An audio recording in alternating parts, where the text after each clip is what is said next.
Welcome. Thank you all for coming out tonight.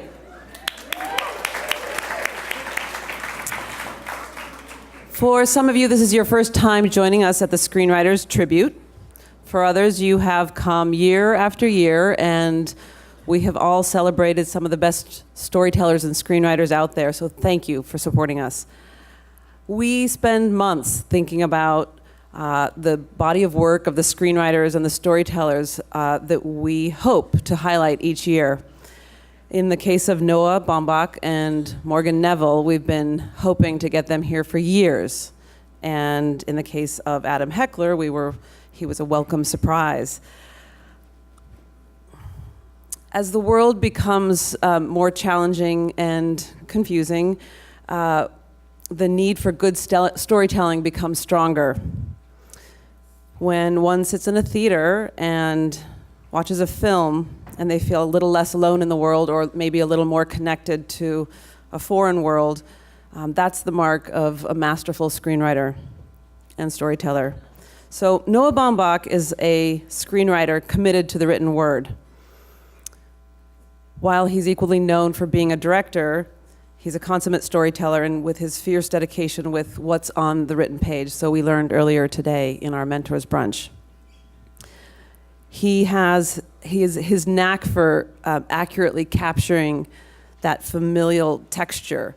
He creates insightful and meaningful screenplays, and that's precisely why we're here tonight to celebrate his work.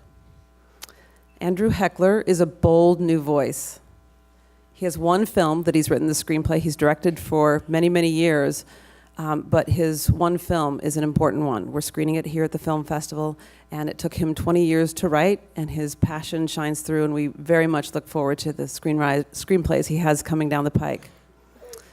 And for Morgan Neville, he strikes that perfect balance of a documentary filmmaker with his humanistic approach and his sharp and colorful storytelling. And the timing in which he chooses his subjects is just always so impeccable. It's just exactly what we need or want, even though we didn't know it. So thank you all for being here tonight, and it's a joy to honor your work. You've individually and collectively been a creative force.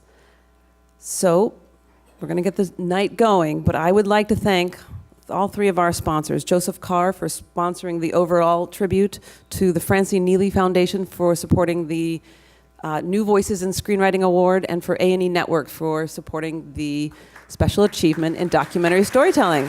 Thank you.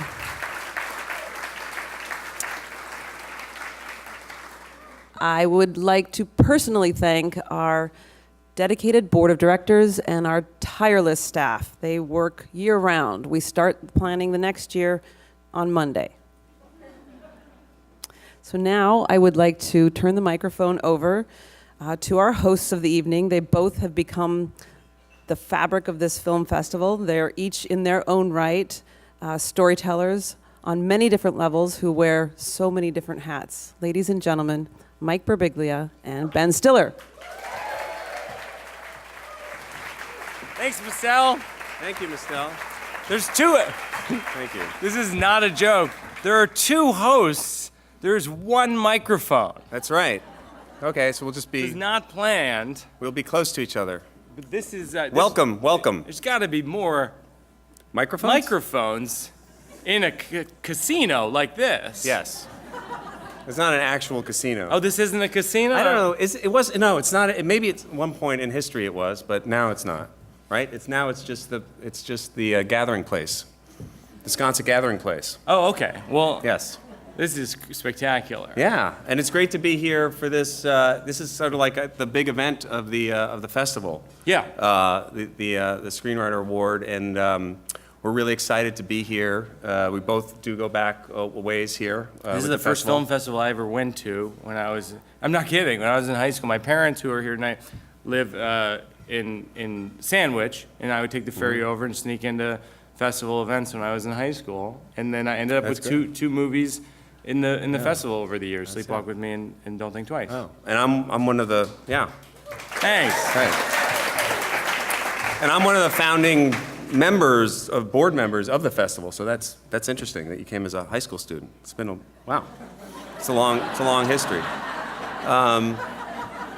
And when you die, I'm going to continue the tradition Thank you. of the festival. You can appreciate count on that. me for that. Thank you.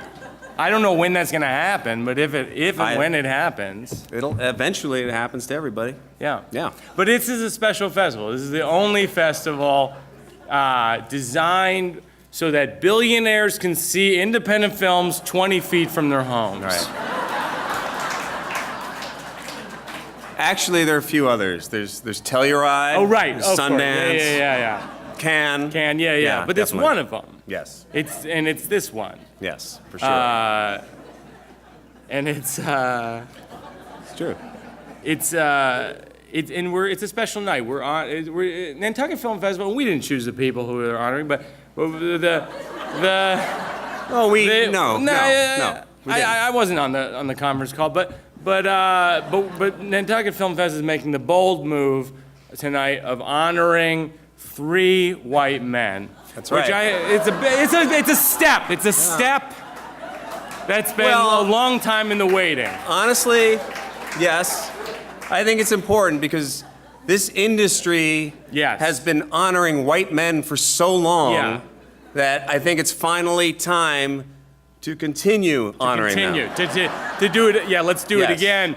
Yes. And if you're tweeting about this or gramming, it's a hashtag white men again. Yeah.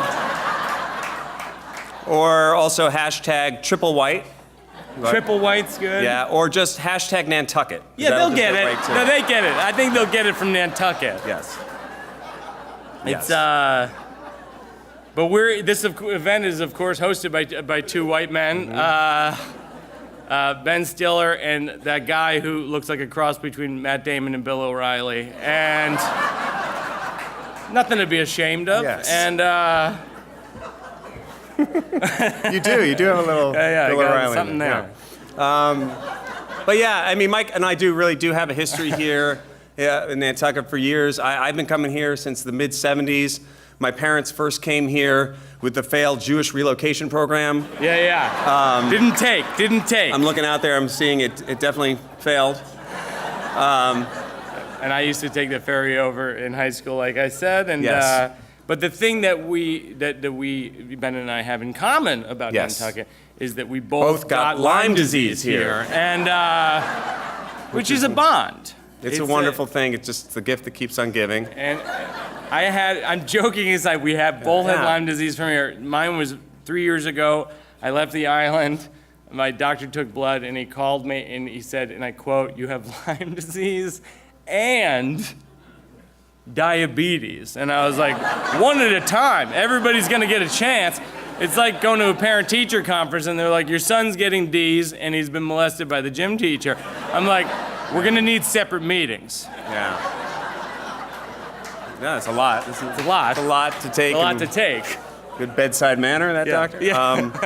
I got it. I was here 10 years ago, and I had a model airplane that I was throwing out into a field with my son, and the plane went down in the field, and I went out into the field, and then nothing happened. And 8 months later, I was in Mozambique, and I fell in a ditch, and the next day my knee swelled up, and I thought, oh my God, I have some, exotic African, parasite or something. I went back to the States, and they did a battery of tests. They found nothing, and then finally the doctor tested for Lyme disease, and they hadn't tested for it because you can't get Lyme disease in Africa, but you can get it in Nantucket.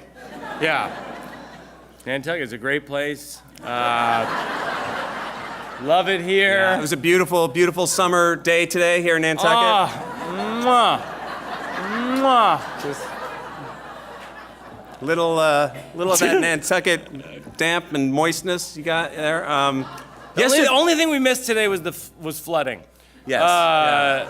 But yesterday was Yesterday nice. was nice. It was nice sun yesterday. I went to Jetty's Beach actually Oh, yesterday. yeah. Yeah, you got a little sunburn. Yeah, I don't. Well, Yeah. I call it tan, but it's. I don't wear sunblock because I like to sort of look like a local. I go to Jetty's, I look at the sun, I go, "Give me the Chris Matthews," and yeah.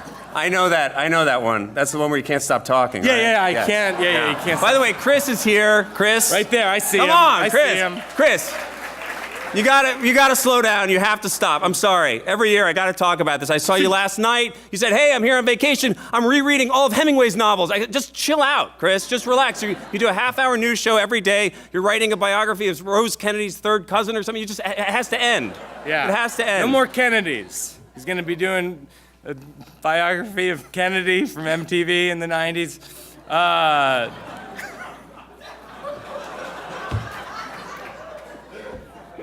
Chris has that segment called "Let Me Finish" on his show, and I thought it was fascinating because nobody other than him speaks during the show. It's just it's 1 hour of pure him, and then he goes, "Let me finish." The guests should have their own segment called "Let Me Start," Chris. Yes. Please, let me start. It's true. And then he has that other segment, "Tell Me Something I Don't Know," which is, what drugs are you on, Chris? What's happening? Yeah, the 'Cause Adderall. something that brings you up. There's got to be something that brings you down at night, right? Something. What's the cocktail? Is it Klonopin? How does it work? But Chris is actually, as we all know, like one of the heart and soul members Yeah. of this. Doing a big event film tomorrow. You festival. guys should check out. Yes, In your shoes. Yes, on your relaxing vacation, you're hosting 3 events. And that's what tonight is about the festival and about the screenwriters. So we're going to talk about 3 of them tonight and give them awards. And they're all great filmmakers. Noah Baumbach is Noah. being honored, who's here, Yeah. I think, somewhere. There. Someone who you and I are both huge fans of. Yes. Yeah. And when his movies come out, I'm the first person in line at the art house cinema before it goes out of business. And Yeah, and I've been fortunate enough to be in a few of his movies. So. and I have not, and that hurts. That's right, you It haven't. hurts. You Yeah, haven't yeah. really. And I brought it up with him. I said, hey, I'd love the movies, would love to be involved. You actually brought it up? I with him? did, yeah, and it didn't go well. Wow. And That takes. I mean, that's but isn't really, that what you do? I mean, that's no. Isn't that what you did? Me? No. I mean, that's like kind of like just going to NASA and saying, "I want to be an astronaut" or something. I mean, I did that. you can't just go up to Noah Baumbach and say, "Hey, I want to be in your movie." You have to wait till you get a certain point in your career where hopefully he reaches out to you. Right. So that's what happened with you? Yes, that's what happened with me. I got a call from my agent, who informed me that Will Smith had passed on Greenberg, and would I be willing to audition? Right. And that's how it happened. I love that movie. Thank you. Yeah. I love I'm very proud to Greenberg. be a part of that film. It's man. There's so many he has- great Noah movies. He is so. If you look at the canon of Noah Baumbach films, I hope I'm getting this right. Has written directed 10 films. It's incredible. I mean, so prolific, and they're all so good. They're all so They're good. all so I mean, it's good. hard to pick out. Like, what would you say? Like your top 3 Noah movies? Just if you're like, Well, like and it's hard to pick It's because they're all so nearly good. impossible. I'd go Squid and the Whale. Yeah. All right. Yeah, that's yeah. Which I Yeah. think is like a gold standard movie in the last few Definitely good. decades. Yeah, no, early. So kind of like I kind of look at that as sort of like the writing on the wall. Yeah, and I What's love coming. I love Francis Ha. I feel like it's a movie I can watch again and again and again. Very good.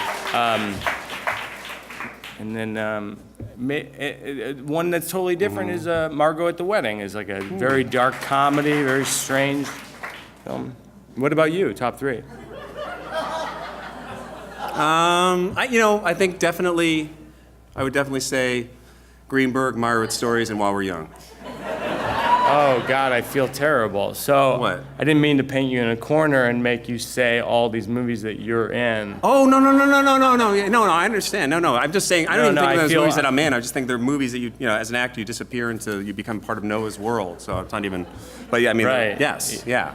So that's, no, I mean, I don't, yeah. of Yeah. course. So it's just embarrassing, right?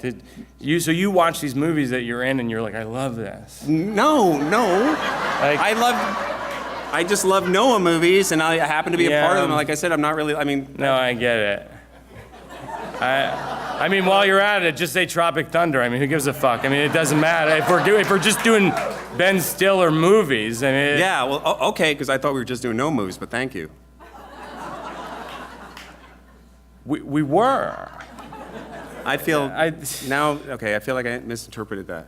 Now I'm embarrassed. I'm embarrassed because it's happening in front of Noah, and now I feel feels weird. Now it feels weird for me. I feel Yeah. like you're embarrassing me in Well, I feel. front of Noah. Well, this is not good. It's not good because you know what's going to happen.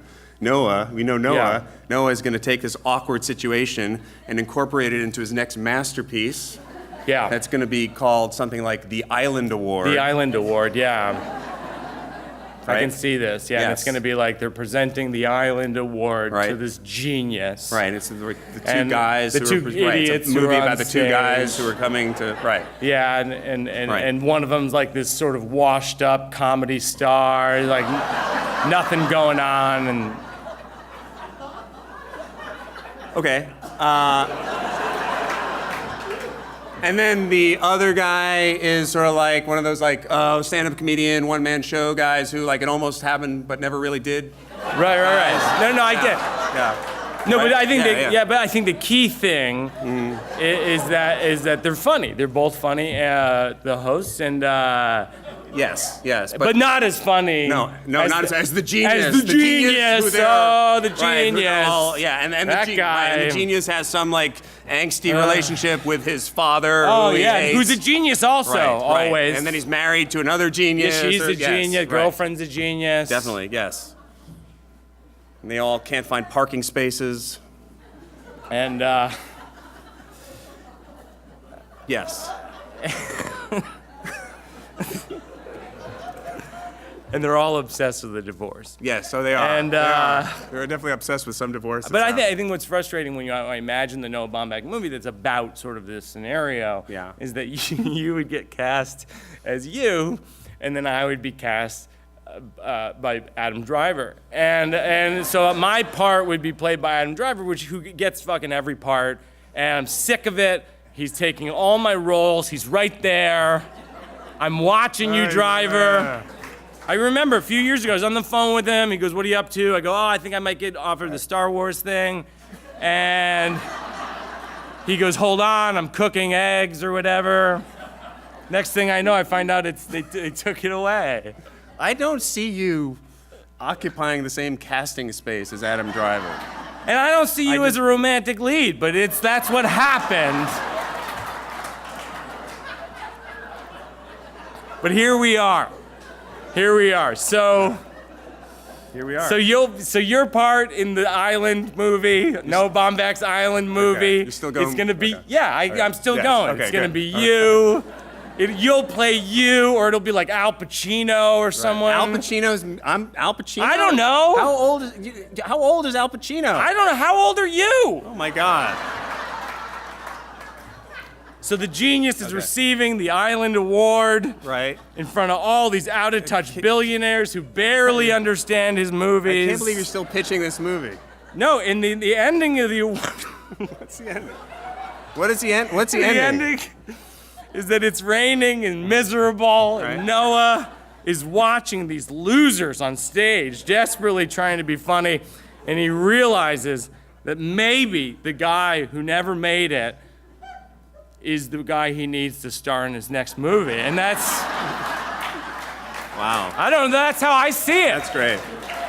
I don't know. It great. depends on how you see it, but that's how That's I great. see it. No, not that easy to write a Noah Baumbach movie. I think that's I think what we're that's learning the- here. that's the last So time. we are here to honor Noah and two other great filmmakers, Andrew Heckler. Yes. And Morgan Neville. That's right. And By the way- the headboard thing. Yeah. We Well, should we're point gonna out. so we're gonna give them the award, the Nantucket Award. I'll get the award just to show you what the award is, so when they first get the award, we're not shocked. It's not an award show like where you get a thing that looks like an award. What you get is this. Heckler. Which is like, Heckler, yeah. yeah. Heckler, yeah. So this is not left over from the Nantucket Comedy Festival. This is inspired. It's by the ancient maritime traditions of Nantucket, where the whalers put their, again, in the forward-thinking Nantucket Film Festival. Hashtag bring whaling back. So it's just the theme of Nantucket. So that's what they're going to get. So Yeah. just don't be looking for anything else. Okay. So So here we go. Yes, we're gonna start out. 3 awards. 3 awards, and we're going to start out with the first one. Yes, with Morgan. And so to introduce Morgan and to give him his award is a wonderful actor who's, I'm sorry, it's Andrew. Oh, okay. It's Andrew Heckler. Yeah. And I haven't seen this film, but I hear it's incredible. And the actor who stars in it, Garrett Hedlund, is here to introduce and give the award. Thank you.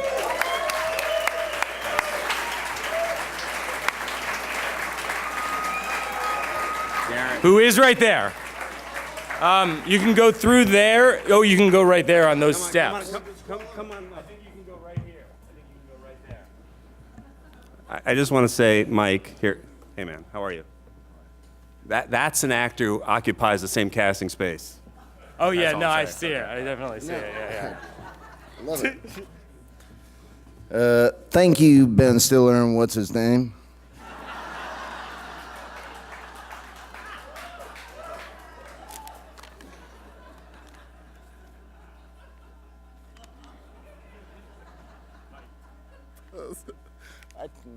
I know.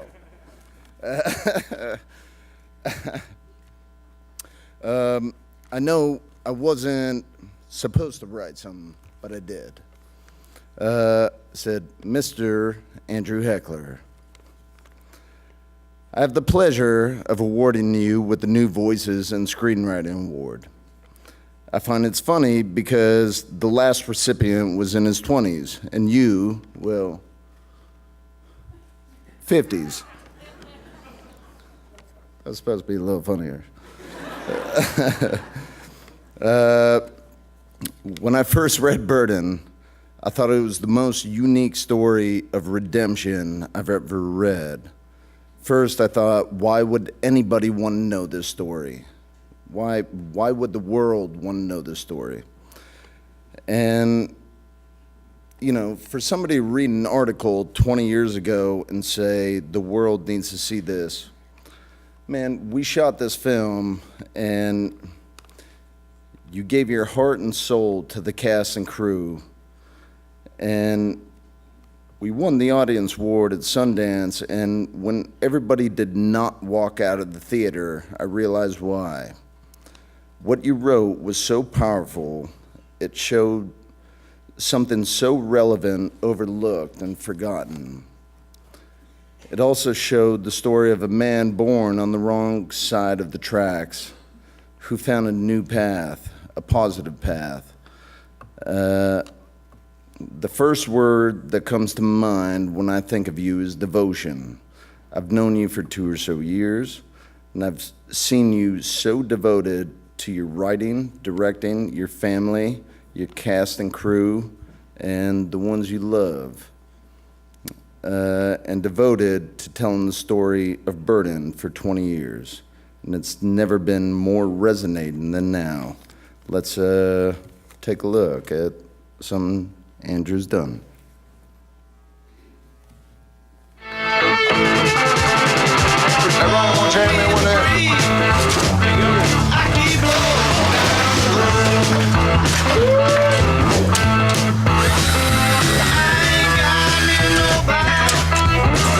Guys got all that rope.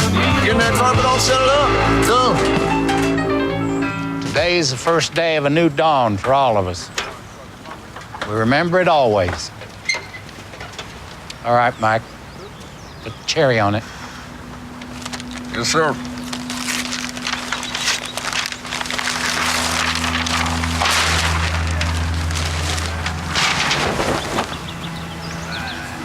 They're saying we can't fly the flag from the state capitol.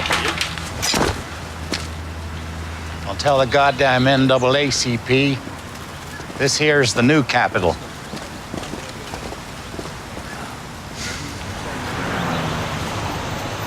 You really want to take Franklin fishing, huh? Yeah. Where do y'all go fishing at? Oh, there in Mud Creek Lane. We can't go down there now, though. What's that? All the niggers done taking over that neck of the woods. Oh, come on, I'm a Klansman. What, are you going to drive all the blacks out of Lawrence? I don't know.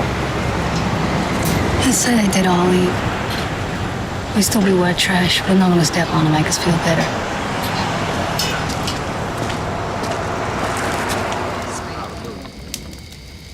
The church bombings,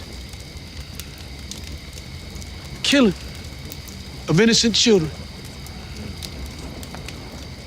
But in the midst of it all, Jesus Christ said, love thy enemies.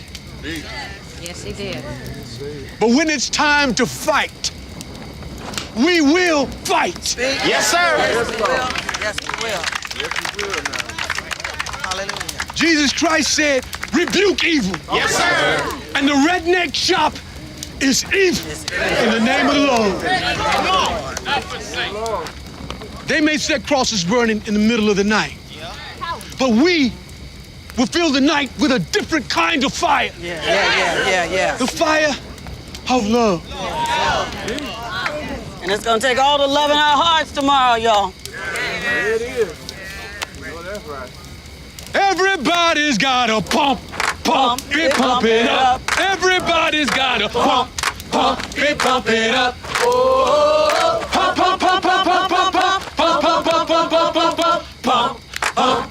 it up. Everybody's got a pump it up. Everybody, please welcome Mr. Andrew Heckler.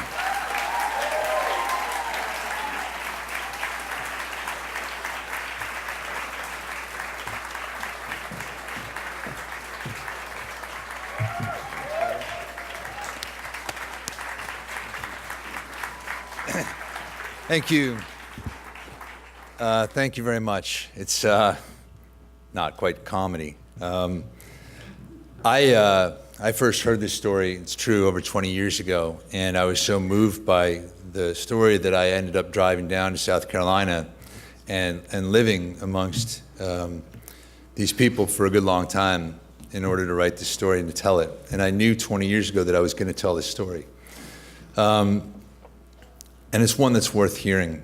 The story itself is so positive in its message of redemption that I just feel that we need these kinds of stories out there right now. I would like to thank Garrett, of course. I think, as a screenwriter, because this is a screenwriting award, I don't really consider myself a screenwriter so much as a storyteller, but you're nothing, and I mean nothing without your actors. And Garrett is, for me, he was everything on this film.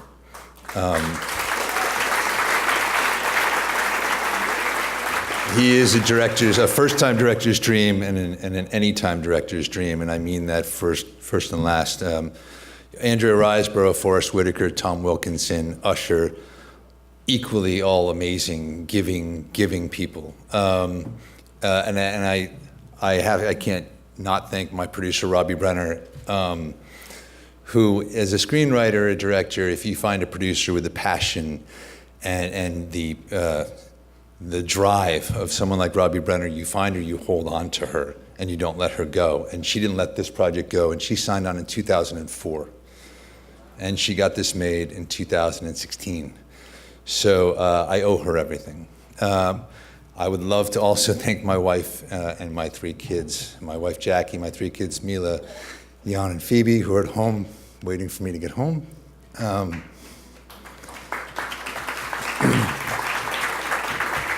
Without them, none of this happens either.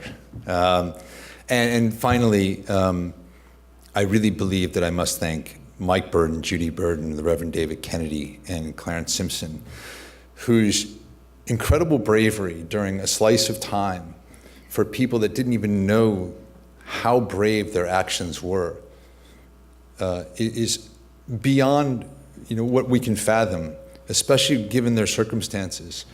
They have so much joy, and they have so little in terms of what we value in wealth and money and houses and pools, but they have joy, they have belief, they have conviction, and they have honor.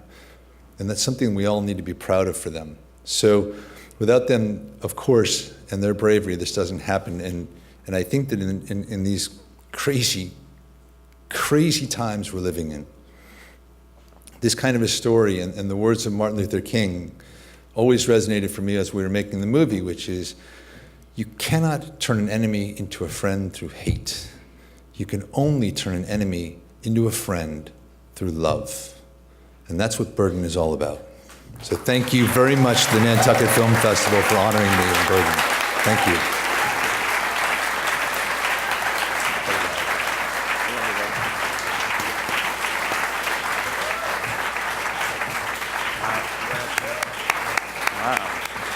That was so powerful.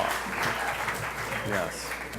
There's an announcement that I have Mistel, two announcements. One. Mistel asked us. Yes. Anybody driving a wood-paneled Jeep Wagoneer from 1973?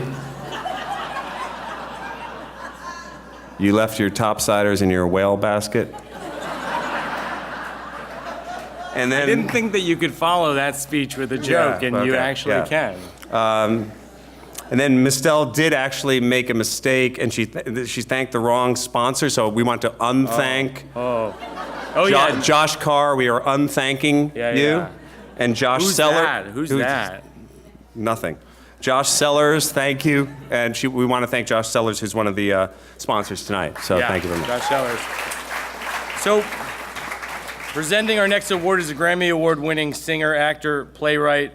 He's best known for his 25-year role as Officer Clemens on PBS television series Mr. Rogers' Neighborhood, in this brilliant And film. we just saw this movie. I saw this movie this afternoon. It's literally I think a life-changing movie. It's so beautiful, and such an honor to have you here with us. You just have to, gotta see this movie. Please welcome Dr. Francois Scarborough Clemens.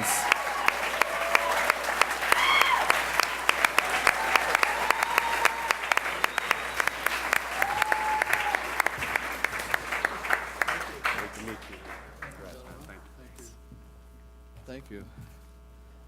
Well, it took me 50 years, but I'm here. It did. Wow, this is a serious evening. First of all, I just want to say I'm deeply honored to be here. Thank you, the Nantucket Film Festival, for the invitation. I don't take these things lightly. People say, where have you been? In Middlebury, Vermont. All I needed, yeah, it's a great place to be. All I needed was an invitation. Hollywood and the Emmys don't seem to know where I am, but that's where I am. And I just thought I would say that. 50 years on television, and I've not had a single nod from the Emmys, not one. I think part of it is being black. I don't think it's about being gay. Just my opinion. Morgan, what can I say about Morgan? He found me, and he found Fred Rogers, this quiet genius who eschewed the spotlight, but the spotlight found him, because Morgan was serious, and his gentle touch matched Fred's gentle genius.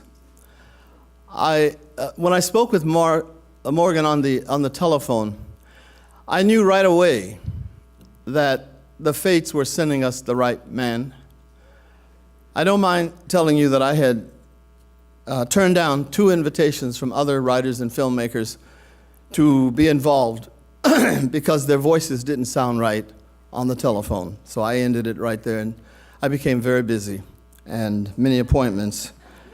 I just simply didn't get involved. That's what divas do. So I made myself unavailable. Oh, yeah.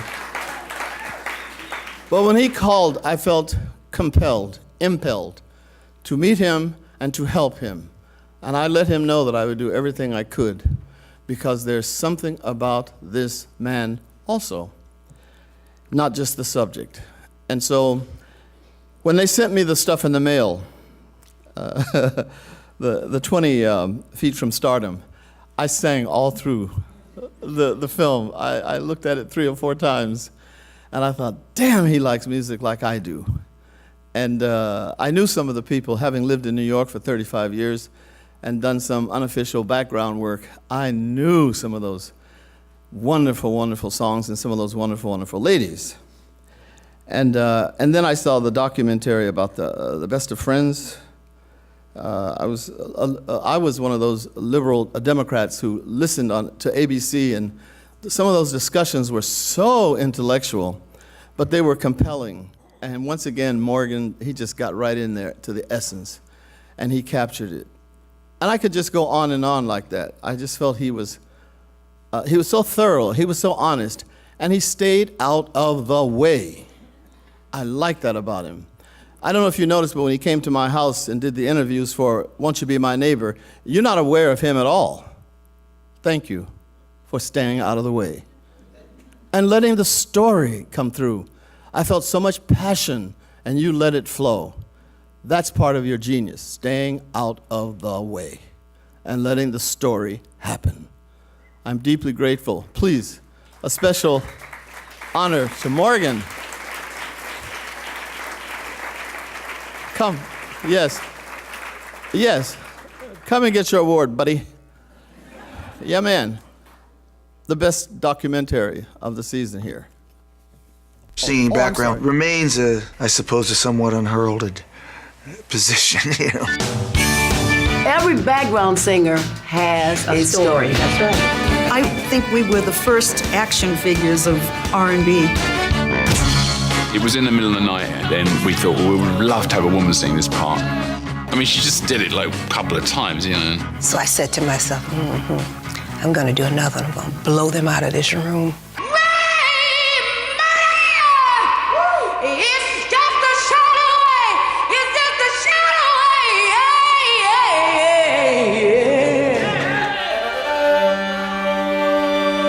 In the beginning of the 20th century, every Eastern culture was so fascinated with West. You know, the technology, cars, and music, of course. You know, this is a culture, this is another culture, and in the intersection, that's where new things will emerge. 6, 5, 4. They asked him, well, is there anybody you wouldn't go on with? And he said, the only one I can think of is Gore Vidal. 3, 2. I confess that anything complicated confuses Mr. Vidal. This has been playing for a very long time. He wants to do everything. He's so young by the standards of a world-renowned architect. He never follows a rule. Whenever you talk about architecture, and whenever people have opinions about architecture, the most typical argument is something is bad because it doesn't fit in. I ain't a pop star no more, you know. I don't want to be. I grew up listening basically to American music, even though it was in England. And through that, I guess I realized that an awful lot of American music, blues included, relied a lot upon old Celtic melodies. So to me, it was translatable easily. When I first heard Robert Johnson and Lead Belly, and I'm hearing an echo, you know, I'm hearing in my bones. We were in there proving that music is a sentiment of a man's soul.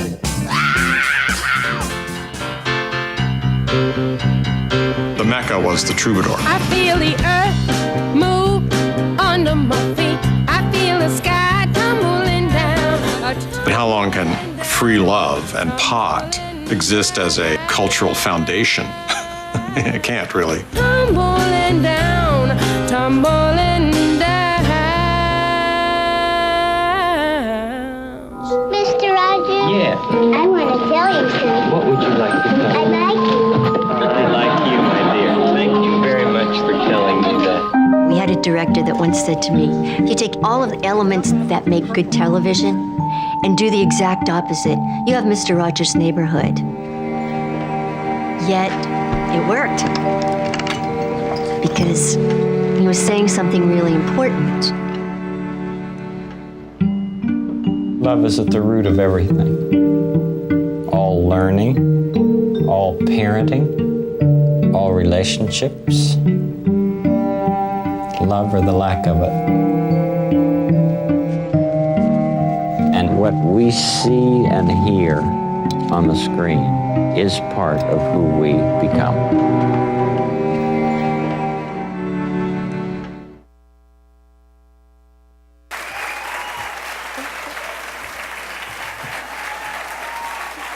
Bravo! Bravo! go. There you are, buddy. Congratulations. Thank you, Francois. Yeah. Go ahead. Whew. Yeah, man. Wow. Thank you so much.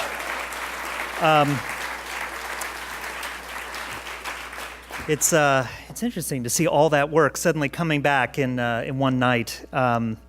And Francois, thank you for presenting this. I didn't know how I was going to follow Francois. You do fine. I didn't pack my dashiki. I'm sorry. I told you. And also to be in Nantucket with this film. You see those shots of Fred Rogers at the end waving from the windmill and out in the grass, the high grass by the beach, all here in Nantucket. And just coming back here feels like full circle for this whole story. So thank you for that. I want to thank the Nantucket Film Festival for having me here. I've never been to Nantucket before this weekend. I brought my wife and kids right there, and I want to thank them because I couldn't do a fraction of what I do without their love and support. And I was having a very relaxing time until I woke up this morning and realized I had to speak tonight. So I put a few thoughts down. So this month is actually the 25th anniversary to the month of when I decided to make my first documentary. It's, as my wife pointed out, it's your silver anniversary, and your hair shows it. So for 25 years, I've had the privilege of making documentaries. When I started, documentaries were kind of the spinach of filmmaking. They were good for you, they were nutritious, but they weren't a cheeseburger. And I've seen the blossoming of nonfiction storytelling over these 25 years. It's been so exciting. I've had so many other peers and filmmakers, some of whom are here tonight, who do amazing work. And I'm just thrilled to see these types of stories getting out there and to see audiences connecting with them.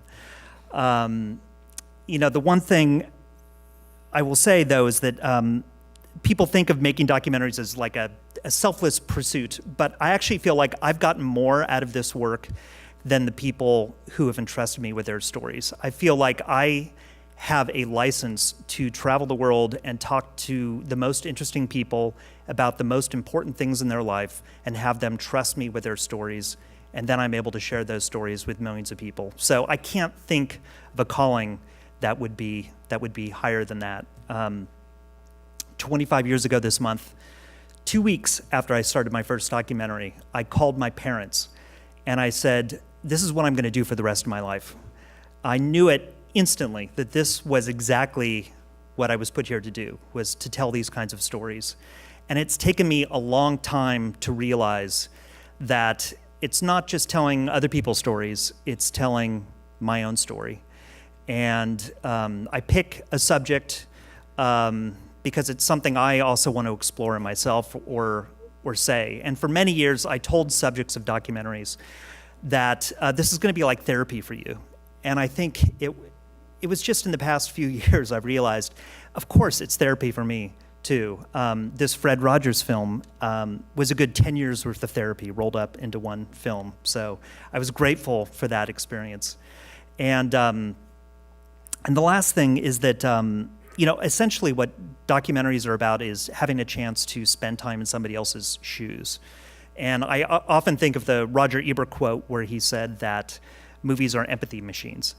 And I feel like documentaries are kind of the apotheosis of that idea, that really what we're trying to do is get you to experience how somebody else sees the world, how they live, and what all of their issues are in life. And we live in a empathy deficient culture these days. So I feel like the more we can share these stories, the more we can understand how other people live and the challenges they face, the more compassion we can build and the better neighbors we can be. So let's keep going. So thank you so much.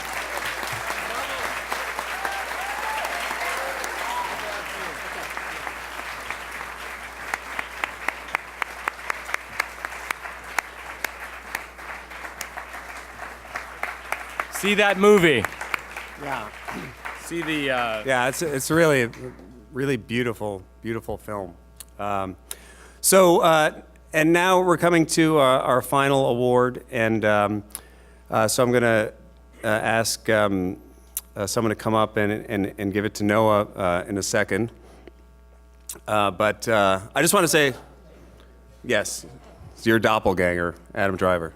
But I just do want to say, just to say to Noah, because it's an opportunity to say, for me, I really have, I am such a fan of yours. It's totally serious and not funny, but I do feel very fortunate not to make this about me, but to have you in my life. Because I really do think you're a brilliant filmmaker and an artist. And as an artist, what you do is, you take real life and you're only interested in taking an experience and reflecting it back to the audience in a way that's exposing some sort of human truth. But the way you do it is always somehow better than I think. I sometimes think it's like the way that you're saying something that I go, oh yeah, that's exactly what I'm feeling, but you're saying it better. You're doing it in a way that is connecting with people from a very real place and in a funny way and in a moving way. And so I feel very fortunate to know you as a person, because I think people, if you know a little bit about Noah, he's a serious filmmaker. Has a serious presence on a set. He definitely has, there's a very, he moves at his own pace, and I think his movies sort of reflect that. And he does a lot of takes.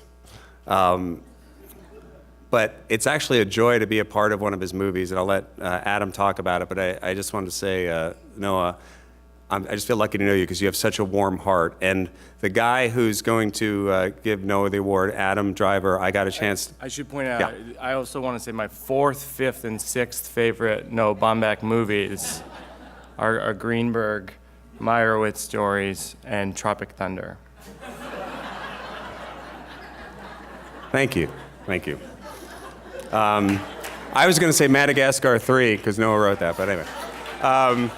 Anyway, so Adam, I first met Adam when we worked together on Noah's movie while we were young, and he, like Noah, has a huge heart. He's really one of the sweetest, nicest people I've ever met, and in addition to being incredibly talented. And his commitment level is such. I'll just tell you one little story. We were doing a scene where we were in a diner while we were young, and Adam had to be eating a cheeseburger in the scene, and it was like a big, greasy, cheeseburger. And I think he ate 13 full cheeseburgers for the scene. Oh my God. Which was a low number of takes for Noah. I mean, because usually he averages like 50. So you were lucky that day. But I remember watching Adam going this guy, he doesn't care. He's just doing, all he cares about is being there in the moment for the scene. And ladies and gentlemen, and by the way, I was on the set. I was lucky enough to be on the set one day for While We're Young because you guys invited me over, and I literally felt like it was one of the luckiest days of my life just being around the group of you guys. Yeah. You're still trying to make up for the 1, 2, and 3? Okay. And when you die, I'm going to take over this festival. Okay, so ladies and gentlemen, congratulations to Noah, and ladies and gentlemen, Adam Driver.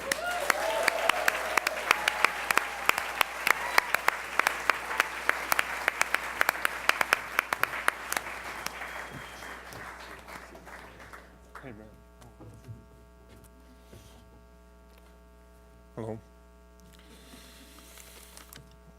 Okay.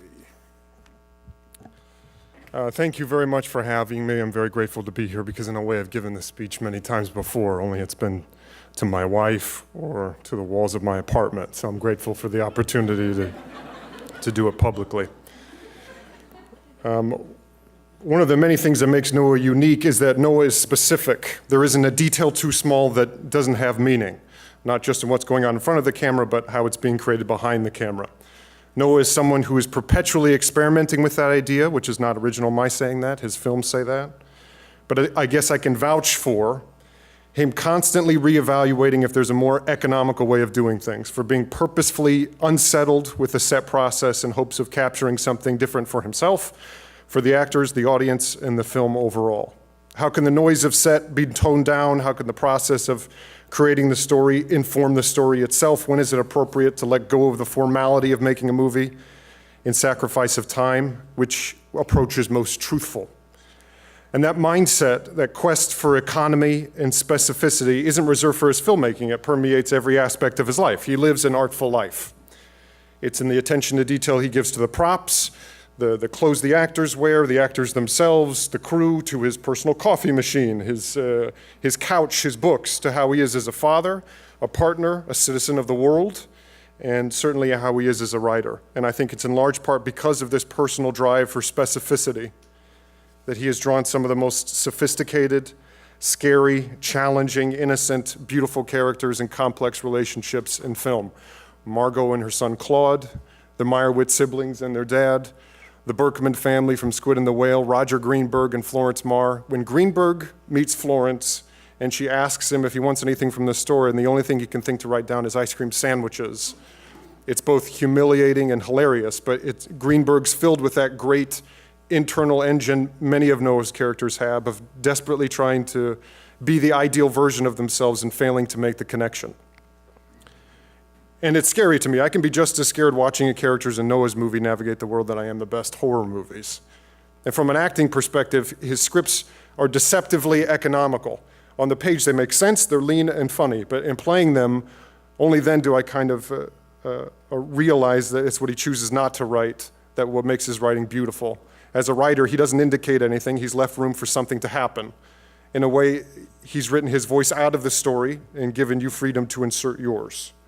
When we first met 7 years ago, I was at my most optimistic about being an actor, and I stayed optimistic, largely from being lucky enough to have people like Noah in my life who embodied what it meant to be true to their convictions, and they seemed fine, who allowed the love of process to dictate their actions, and who are examples to me of how to protect and enjoy the thing that made me want to be an actor in the first place, creating things with people and not taking a moment for granted. He's someone I greatly admire, and I'm proud he's my friend. He's not scared, he's not certain, and he's open. These are some of his films.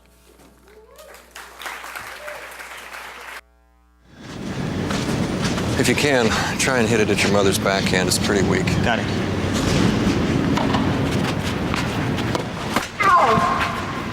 Okay, yeah. Mom and I are going... We're going to separate. You're not going to be leaving either of us. We're going to have joint custody. Frank, it's okay. I've got an elegant new house across the park. Across the park? Is that even Brooklyn? It's only 5 stops on the subway. It's an elegant block, the fillet of the neighborhood. I just spent my last 20 on groceries. You're poor. Yeah. Since graduation, I'm poor, you're rich. We are no longer equal. Well, my parents are rich. You know what I wish? I wish we were just going off to war. Or retiring. I wish I was just retiring after a lifetime of hard labor. I hope you're not interested in that girl. I find her insufferable. What does that mean? It means I can't suffer her. She's loud and stupid, and she goes on about things of which she knows nothing about. She got into Harvard early. Stupid people get into Harvard early all the time. Youth is wasted on the young. I'd go further. I'd go, life is wasted on people. The thing about you kids is you're all kind of insensitive. I'm glad I grew up when I did, because your parents were too perfect at parenting. All that baby Mozart and Dan Zane songs. You're so sincere and interested in things. There's a confidence in you guys that's horrifying. You're all ADD and carpal tunnel. You wouldn't know agoraphobia if it bit you in the ass, and it makes you mean. You know, you say things to someone like me who's older and smarter with this life air. I'm freaked out by you kids. Hope I die before I end up meeting one of you in a job interview. Is this your family? Nope. Yo, check it, vintage lenser.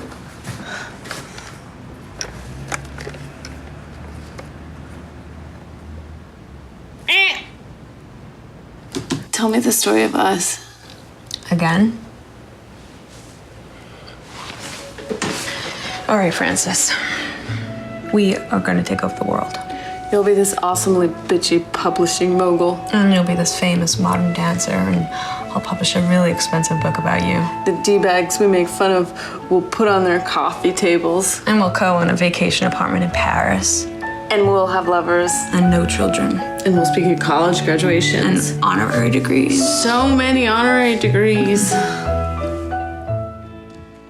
way you treated me really messed me up for a long time. Everyone is an asshole in high school. You made a lot of people feel bad, not just me. I feel sorry for the 13-year-old girl that was you, but I don't feel sorry for you now. We were 17. If I was 13, I'd apologize to you, but seeing as both of us are in our 20s, I don't feel the need. I just turned 30. Happy birthday. Thank you. You're welcome. You're a bitch.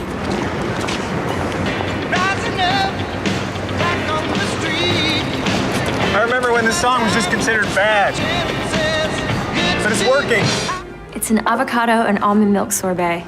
Benny designed the container. Tastes like that candy that they sometimes make into pigs or little fruits. Yeah. It's, shit, I know that. I keep wanting to say baklava, but that's a Greek dessert. The almond tasting pigs and fruits are made of... I'll look it up. No, that's too easy. Let's try to remember it.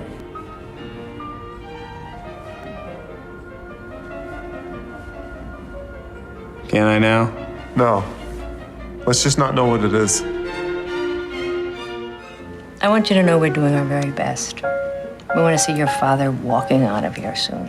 Thank you, Dr. Sony. Now, I'm going to be on vacation for 3 weeks starting tomorrow. What? Really? Are you serious? You'll be in very good care. Dr. Brotman will be taking over. Do you have to go? Can't you just push it? you here. God, no. My husband will divorce me. We're going to China.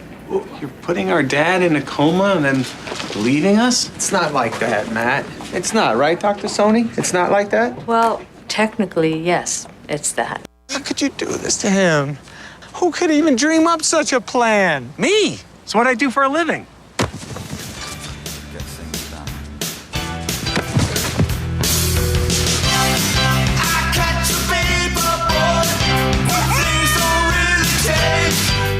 And we get to the squid and the whale, and she described it for me. It was still scary, but it was less scary. I'm 56 years old, and I gotta start using condoms. Dad. And it's crazy. Dad, stop. You like me so much more than you think you do. No, I'm a Philistine. It's hard, I think, to find people in the world you love more than your family. Sometimes it's good to do what you're supposed to do when you're supposed to do it.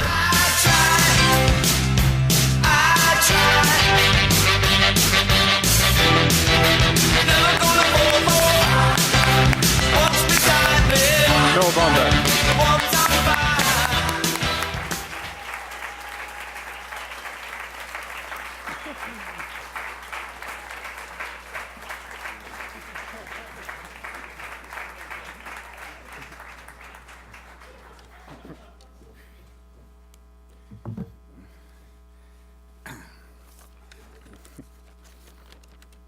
Thank you, Adam.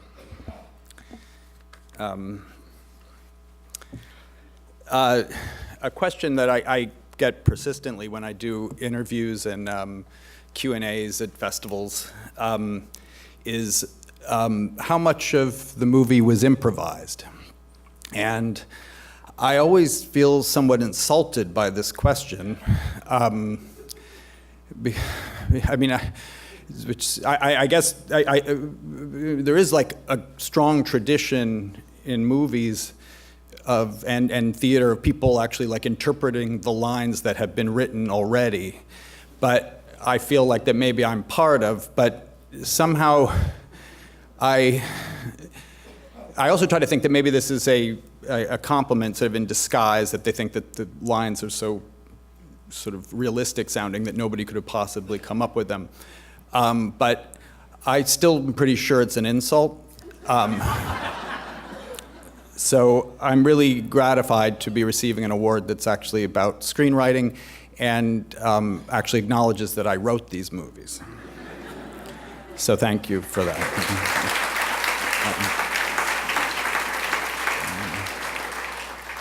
And since it's a writing award, I'd also like to take the opportunity to say that I really don't like screenplays. They're horrible to read. It's a terrible format. You know, all you're doing is shortening interior and exterior to INT period and EXT period. And then if someone starts in an interior, they've come up with this way that if you're in an interior but you go to an exterior, you put a slash, but you can do interior slash exterior and write the scene. It's a terrible process, but I like them when they're movies, and I like mine when they're movies. But I think they're also really necessary, and as a director, I really rely on the script that I wrote some time ago, and I don't let the actors improvise because I feel like maybe I spent a lot of time on this thing. Maybe there's something to what these lines were when that guy, me, wrote them at that time. I like to talk about actors a little bit because I've worked with some really great ones, which you saw in some of the clips, and two of them which are here tonight, and actually a third, Greta, is over there. And I'd like to actually just say there's two things, the smartest things that I've actually heard said about acting, which is also really, for me, about writing. One actually came, I was worried that Adam might say it in his beautiful introduction, but fortunately he didn't, which something Adam said. We were doing press in Paris, and as you do, and they kept us separate, like they were torturing us, but then they brought us together for one interview, and they asked Adam about acting, and he said, I always see acting as a benign rebellion. And I really think that's a great way to describe my relationship in the case with these people who, a lot of them who have become really great friends and who I love, that, I make them say what I wrote exactly, and I make them, as Ben pointed out, say it over and over and over again. And they find this humanity in it and do what they can only do, and they make it beyond what I can come up with. Really, the writing is just an impression. I have an idea this might be something. They actually make it real. And, Adam and Ben and Greta have really done such beautiful work in my movies, and I guess I have them to blame for the fact that I get asked this question every time in interviews, because they make it seem so natural. The other thing that was said was that something that Mike Nichols said, which was, when he first started out improvising, with Elaine May and early on the Compass Players, that, he said, you never thought about backstory for your character, or why am I saying this, or is this right for my character? You're just so damn excited to have thought of that thing in that moment that you just say it, and you're just so happy to say it. And he said, I think the best acting somehow captures that. And I think it's a kind of beautiful thing to say, and I really do find that. And I think that's when I know a scene is right, is when I hear that and feel that from the people that I work with. I'd also like to just emphasize that two of the movies, Frances Ha and Mistress America, were co-written with Greta Gerwig.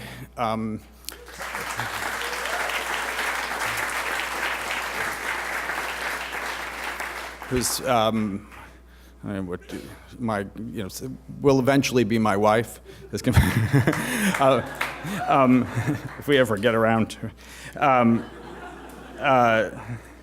And I think that what we did together was something that, we created a third thing beyond ourselves with the thing, something that neither I would have come up with on my own or she would have.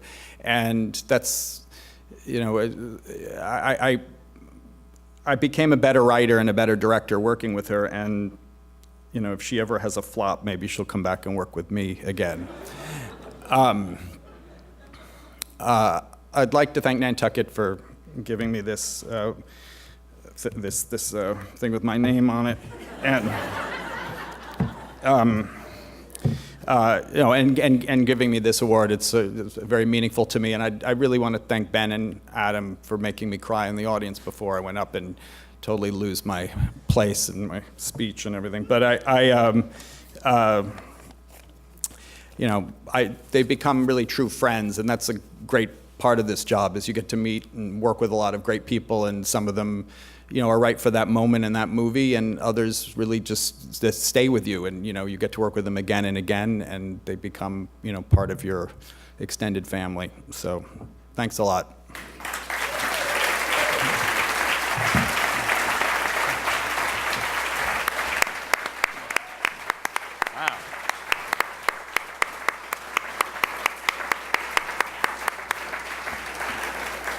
All right. That's it. It's been a really great evening, and congrats again to everybody. And thank you for coming tonight. Good night, guys. Thank you. Thank you.